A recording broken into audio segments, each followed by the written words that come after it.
Hi, I'm Kevin Clarke, Associate Editor for America Magazine.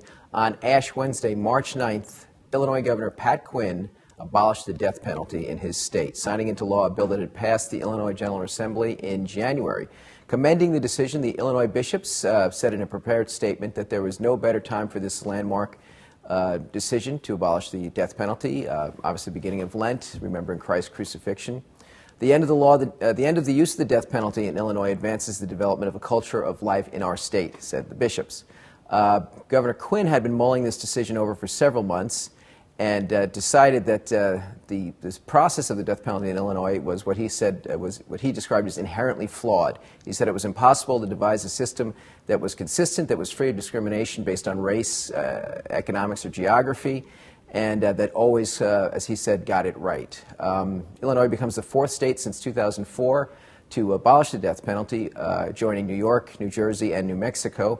There are 34 states that still maintain capital punishment as a possible maximum sentence.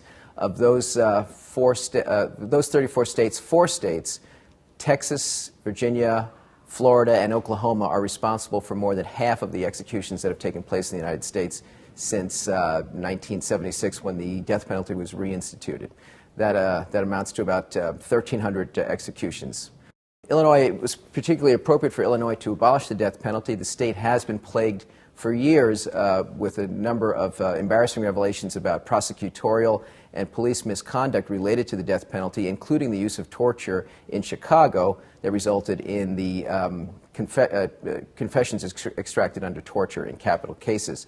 In fact, since 1976, there have been 12 executions in Illinois and 20 men exonerated from death row because of innocence. So as Illinois Governor Pat Quinn said, it was a record that should trouble all of us.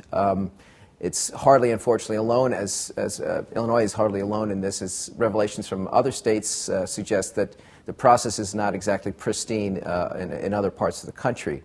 Illinois began its process that culminated on March 9th in 1999, when Anthony Porter was released from death row. He was 50 hours away from execution when a group of Northwestern University students, undergrads, were able to demonstrate his innocence.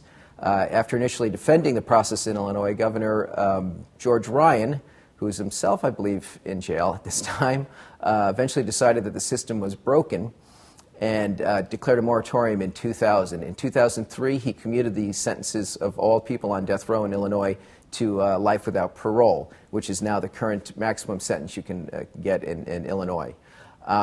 The state has experimented for years since the moratorium was declared in 2000 to try and reestablish a death penalty regime. They've had 2 different commissions look at this process. No one's been satisfied with the end result, and now the death penalty is completely abolished in the state. Some analysts believe it'll save the state millions of dollars in the future in legal fees that they won't have to devote to defending capital cases. By some estimates, it costs the state $5 to $10 million to adjudicate a capital execution.